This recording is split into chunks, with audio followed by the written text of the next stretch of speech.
குற்றவாளிகளான எங்களை அரெஸ்ட் பண்ணி நீங்க என்ன சார் பண்ண போறீங்க? ஒரு ஆதாரம் இங்க இத்தனை டிவி சேனல் இருக்கு, சொல்ல முடியுமா சார் போலீஸ் உங்களுக்கு? இன்ஸ்பெக்டர்ஸ் நீங்க இவ்வளவு நேரம் வீட்ல இருக்கீங்க, நீங்க அவங்க கிட்ட சொல்லுங்க. சத்தியமா இல்ல அநியாயம் இருக்கு. ஒரு சின்ன ஆவணம் கூட நான் பணம் எடுத்ததுக்கோ ஸ்நேகனோட பணம் எடுத்ததுக்கோ எதுவுமே இல்லங்க. இவ்வளவு நேரம் ஆதாரத்தை கொடுத்தாச்சு, எல்லாமே சப்மிட் பண்ணியாச்சு. இப்ப எதுக்கு எந்த ஒரு தவறும் பண்ணாலும் என்ன இப்ப வந்து ஸ்டேஷனுக்கு கூட்டிட்டு போய் இவங்க விசாரணை செய்யணும்னு சொல்றாங்க? எனக்கு புரியல. எல்லாத்தையுமே ஆல்ரெடி இந்த கேஸ் வரும்போதே எல்லாவித ஆவணங்களையும் நான் கொடுத்துட்டேங்க. எதுவுமே இல்ல. இப்ப வீட்டுல வந்து 9:30 மணில இருந்து நான் கோஆபரேட் பண்ணி எல்லா டாக்குமெண்ட்ஸ் எல்லாமே கொடுத்தாச்சு. அதுக்கு பிறகு இப்ப என்ன வந்து ஸ்டேஷன்ல கூட்டிட்டு போயிட்டு என்ன வந்து விசாரிக்கணும்னு சொன்னாங்கன்னா இதுல என்ன இருக்கு?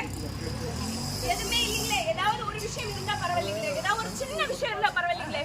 மக்களுக்கு உண்மையாவே சேவை செய்யணும்னு ஒரு அறக்கட்டளை ஆரம்பிச்சு அது வழியா இறங்கி போய் கிரவுண்ட் லெவல்ல போய் சேவை செய்ததை தவிர வேற எந்த தப்புமே நான் பண்ணல. நான் பாஜகவில் ஒரு பொறுப்பாளரா இருக்கிறத தவிர வேற எந்த தப்புமே பண்ணல. அப்படி இருக்கும்போது என்ன எது கூட்டிட்டு போகணும்? உங்களுக்கு திமுகவை சாட்டிஸ்ஃபை பண்ணதுக்கு உங்க முதலமைச்சரை சாட்டிஸ்ஃபை பண்ணதுக்கு வருவாங்க. என்னங்க என்ன நியாயம் இருக்கு? என்ன நியாயம் இருக்கு? நீங்களே இவ்வளவு நேரம் உட்கார்ந்து பேசுறீங்க. என்ன கண்டுபிடிச்சீங்க நீங்க? ஏதாவது ஒரு சின்ன விஷயம் இருந்ததுங்களா?